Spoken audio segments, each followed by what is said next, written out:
السلام علیکم دوستوں۔ 21 ستمبر 1908 بروز سوموار پیر کا روز کے دن جب برٹش گورنمنٹ سے رگھوجی راؤ صاحب راجہ صاحب کے ذریعے باوا جان کی رہائی کی گئی، اس کے بعد حضور تاج الاولیاء کو شکردرہ جب محل میں لے گیا، شکردرہ کے محل جو رگھوجی راؤ راجہ صاحب کا محل تھا، وہاں جب لے گیا تو آپ کی خدمت میں، آپ کے خدمات میں سرکار تاج الاولیاء کے لیے راجہ صاحب نے کئی نوکر چاکروں کو تعینات کر دیا۔ آپ کے خدمت میں ایک بگی کو رکھا گیا آنے جانے کے لیے، اور تو جناب ہیرا لال کوچوان صاحب جو ہے آپ کے بگی چالک بنے، آپ کے تعینات کیے گئے۔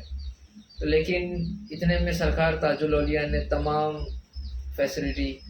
تمام خدمات کو دیکھنے کے بعد میں سرکار نے اچانک ایک فرمایا الفاظ کہ نانا بلاتے ہم واقعی جائیں گے۔ آپ کے سرکار تاج الاولیاء کی زبان سے یہ جملہ جاری ہوتا ہے کہ نانا بلاتے اور ہم واقعی جائیں گے۔ اس پر سب خاموش ہو گئے، اور سرکار تاج الاولیاء نے بگی کے اندر بیٹھنے کے بعد ہیرا لال کوچوان صاحب سے کو حکم دیا کہ چلو بگی واقعی کی طرف۔ تو آپ جب واقعی کی طرف بگی میں روانہ ہوئے تو جب روانہ تو درمیانی سفر میں سرکار تاج الاولیاء کو پاٹن ساونگی گاؤں میں جناب کاشی ناتھ راؤ پٹیل صاحب جو ہے اپنے فرزند کے ساتھ، جن کا نام پنجاب راؤ صاحب تھا، ان کے ساتھ استقبال میں ملاقات کی، اور آپ 4 بیل گاڑیوں کے ساتھ تشریف فرما ہوئے تھے۔ سرکار تاج الاولیاء کا آپ نے استقبال کیا، اور آپ سرکار تاج الاولیاء کو اپنے گاؤں واقعی لے گئے، جو پاٹن ساونگی سے 4 کلومیٹر ہے، جہاں پر آج دور حال میں سرکار تاج الاولیاء کا واقعی شریف کا بہت ہی بڑا بے مثال اور بڑا ہی نایاب اور خوبصورت دربار ہے۔ آپ وہاں لے گئے اور سرکار تاج الاولیاء کو ایک اونچے تخت کے اوپر بٹھایا، اپنی ایک اونچی جگہ پر بٹھایا، آپ کی خدمت کی، آپ کا استقبال کیا، آپ کے محبت، آپ کے روبرو اپنے دلوں سے محبتوں کے نذرانے پیش کیے۔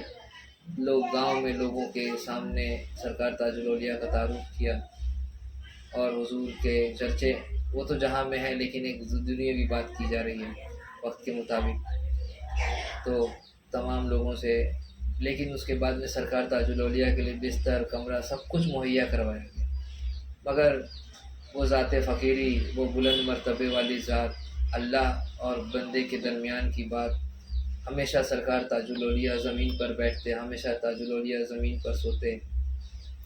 ہڈی کو کڑکڑانے دینے والی ٹھنڈی کے اندر سرکار تاج الاولیاء ایک کرتے کے اوپر موجود رہتے اور اسی زمین پر سو جاتے، اور شہنشاہ ہفت اقلیم بھری بارش میں بھیگا کرتے، جب بھیگتے تو بدن کے اوپر ہی ان کا کرتا سوکھ جاتا، بھری گرمی کے اندر سرکار تاج الاولیاء ننگے پاؤں سفر کرتے، چلتے پھرتے یہاں سے وہاں پر۔ اس طرح سے سرکار تاج الاولیاء نے واقعی میں اپنے زندگی کو بتایا، اپنے زندگی کو گزارا، اور شہنشاہ ہفت اقلیم نے بے شمار لا تعداد کرامتیں واقعی شریف میں دکھائی۔ انشاءاللہ اگلے آنے والی پوسٹ میں ہم آپ کے سامنے سرکار تاج الاولیاء کی ان کرامتوں کے ساتھ کچھ نہ کچھ ذکر کریں گے